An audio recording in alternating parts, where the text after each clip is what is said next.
Hello guys! Welcome. Collective reading tayo ngayon. So, tingnan natin kung kaninong energy itong mapipick up natin. Be open-minded po, hindi po halos lahat makaresonate. Thank you nga po pala sa mga nagsusubscribe, sa mga bumabalik. Maraming pong salamat. Give me the message for collective. Kanino itong mapipick up nating energy? Pwedeng sa'yo, pwede rin sa person mo. So, be open-minded po tayo. Start na tayo. Kanina itong mapipick up nating energy.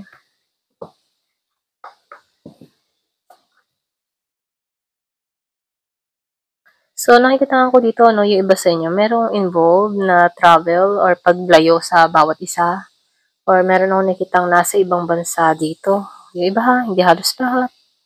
Or meron kang kausap na nasa ibang bansa, pwedeng ibang lahi, ibang kultura. So, nakikita ko dito may kaibahan sa inyong dalawa. Meron akong nakitang Virgo, Capricorn, Taurus. Meron ding Aries, Leo, and Sagittarius. Gemini, Aquarius, and Libra. Meron din ako nakikita na Scorpio, Cancer, or Pisces. So, dito, nakikitaan ko dito, meron ditong tao na malungkot kasi hindi niya maramdaman yung tagumpay kasi malayo sila sa isa't isa. Okay? Meron siyang pangamba. Kumbaga, itong tao nito, marami siyang pangamba sa kanyang buhay, na kung saan pwedeng, iba tipo na, iba siya, nasa LDR situation. Kaya dito, meron kang pangamba or meron ditong taong nangangamba na baka sakaling masira yung connection dahil sa pagkakalayo-layo.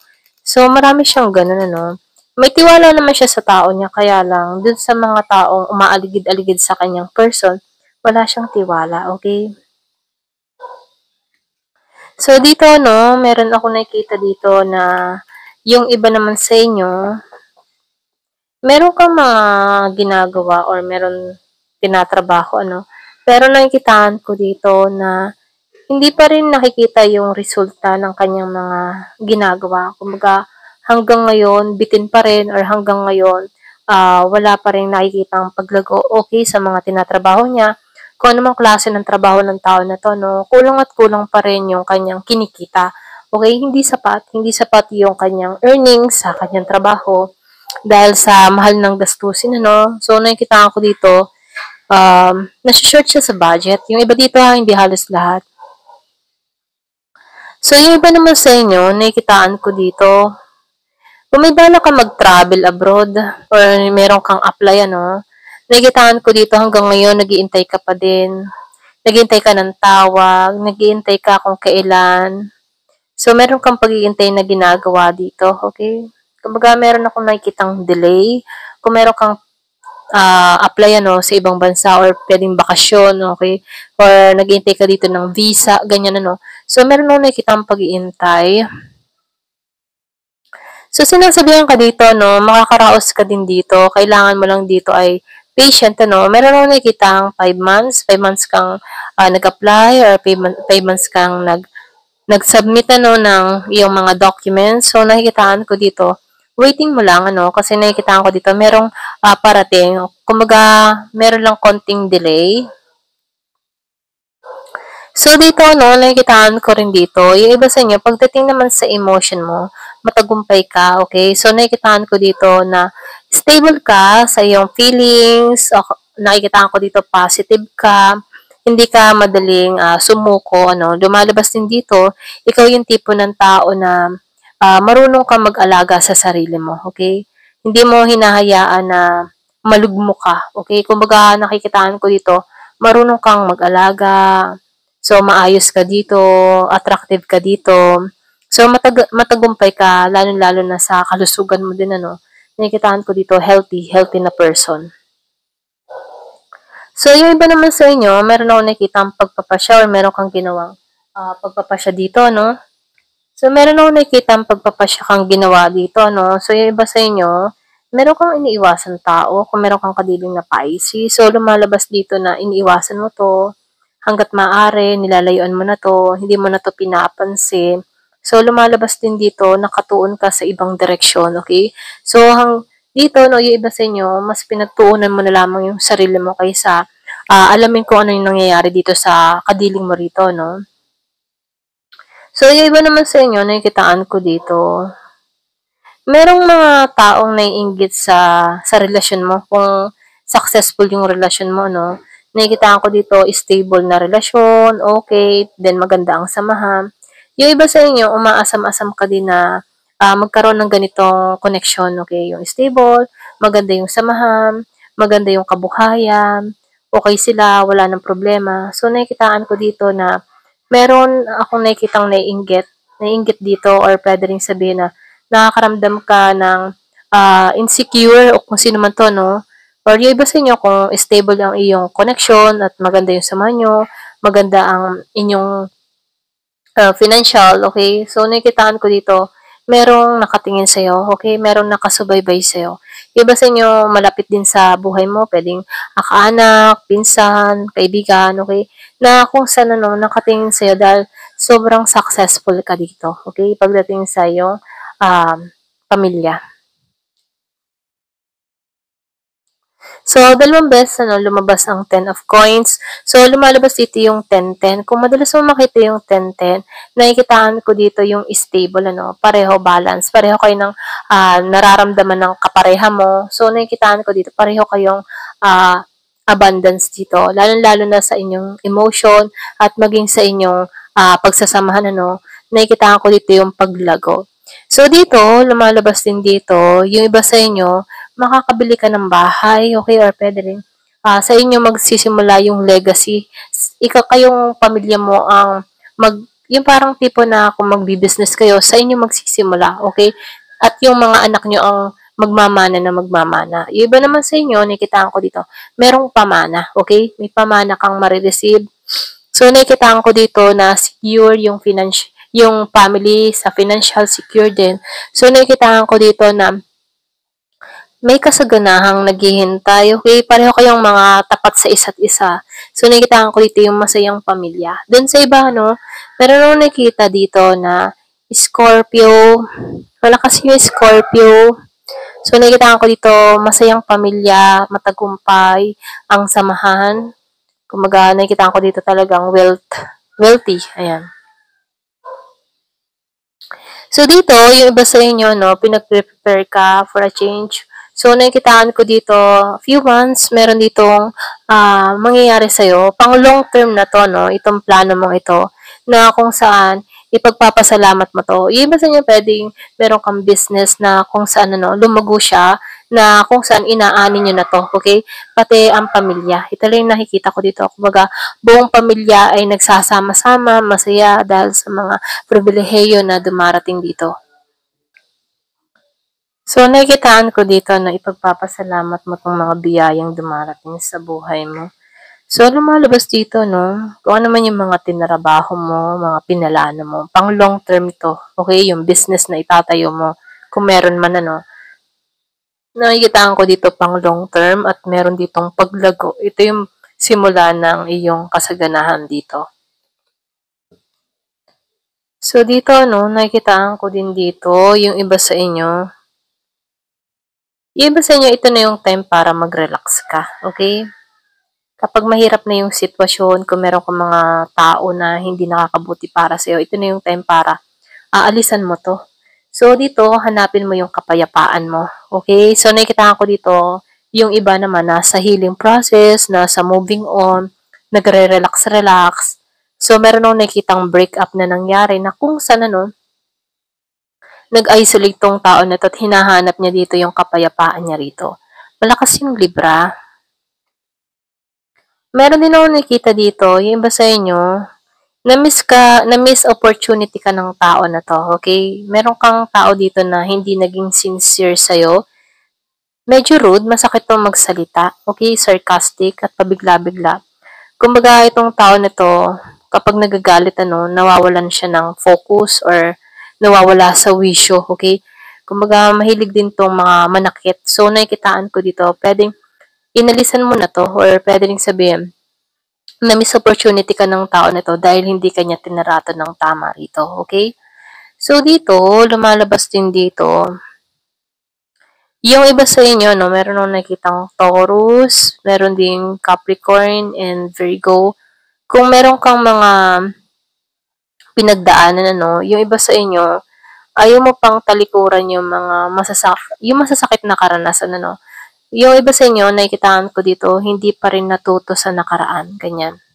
Okay, so nakikitaan ko dito na nawawalan ng gana, yung iba sa inyo tinatamad, or pwede rin sabihin nawawalan ng sigla, nakatuon pa rin sa nakaraan. So dito na binibigyan ka ng payo na kung saan, kung halimbawa hindi ka na masaya, bakit mananatili ka pa sa ganong sitwasyon, ano? So binibigyan ka dito ng talino na ito na yung time para um, mag mag-healing or mag-moving on kasi marami pang magandang naghihintay maliban dyan sa nakaraan mo. Okay? So dito, yung iba sa inyo, napapalampas mo yung ganong sitwasyon kasi nakatuon sa nakaraan, sa mga masasakit na experience, maging sa mga taong involved sa kanya dito. Okay? So ito na yung time para i-release mo to. Ito lang yung mensahe, no? Pero ganun pa man, nasa iyo pa rin yung desisyon dito.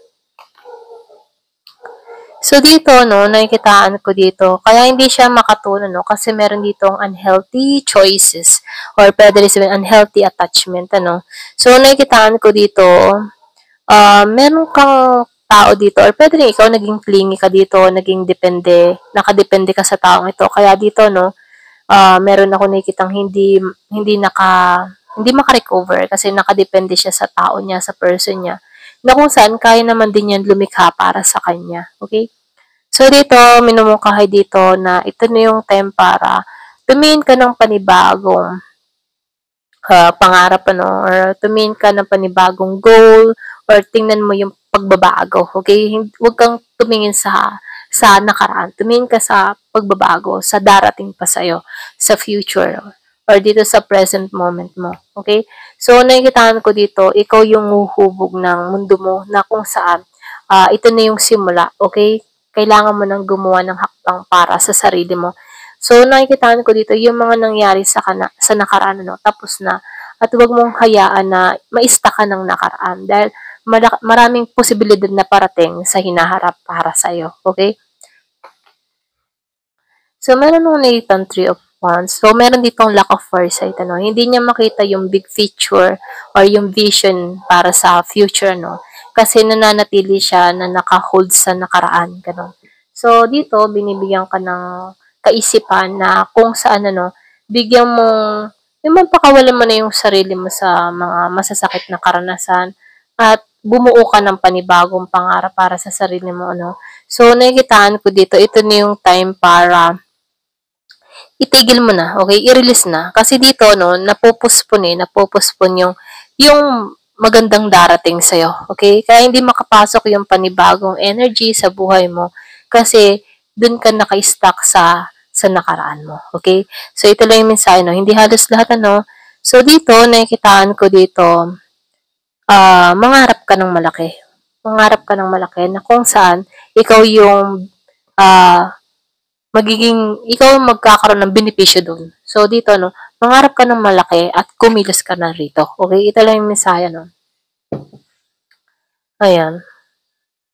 So, ito na yung nakikita ko dito. So, tingnan natin yung mensahe sa'yo.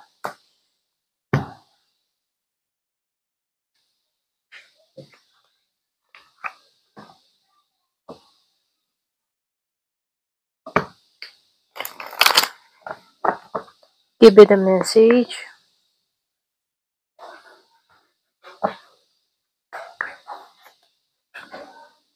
So, dito, no, clear your mind. Ito yung pinaka-advice sa'yo. Meron ditong Gemini. So, dito, clear your mind. Huwag kang manatili na nakalugmok, okay? Pakawalan mo na yung mga dapat pakawalan. Para nang sa ganun, no, meron pumasok na bagong energy sa buhay mo, bagong love, okay? Bagong karera, bagong simula, mga ganun. Talk less and feel more. So, dito, no, sinasabihan ka dito, mas mainam yung pakiramdaman mo. Okay? Pakiramdam mo yung sarili mo. So, talk less. Huwag ka din masyadong magkwento-kwento ng mga nangyayari sa buhay mo. Okay? So, ito na yung time na bigyan mo din ng privacy yung sarili mo, okay? Ito na yung mensahe dito. Think it through. Think it through. So, nakikita ko dito, pag-isipan mo, no?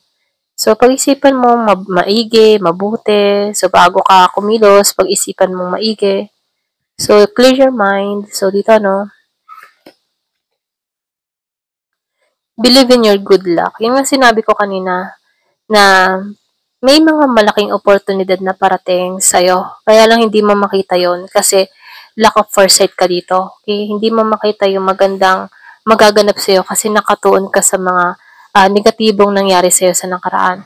Kung mananatili ka ng ganun, ito yung na-attract mo. Okay? Na-hold ka, ni-stuck ka. Pero kung magkakaroon ka ng malawak na pananaw sa buhay na kung saan papakawalan mo yung mga masakit na nangyari sa'yo sa nakaraan mo. Kung ano man yung pinagdaan mo, trauma, abuso, or bully, okay? Kung sino man yung mga nagbigay ng hinanakit sa'yo, ito na yung time para pakawalan yun, okay? At bumuo ka ng magandang pangarap sa buhay mo, okay? Kasi dito, maniwala ka na may hatid kang swerte. Yun ang paniniwalaan mo. Masakit man ang nangyari mo sa nakaraan, pero paniwalaan mo pa rin na may swerteng darating sa buhay mo. Ayan. So, ito na yung misaya, no? Kumbaga, yung manifestation kasi, kapag tayo nag-iisip ng negatibo, hindi mo na namamalay, nagmamanifest ka na pala about dun sa negatibong yun, okay? So, yung iniisip natin, yun yung ating nagiging manifestation, no? Kaya dito, lagi kong sinasabi na panatilihing positive, okay?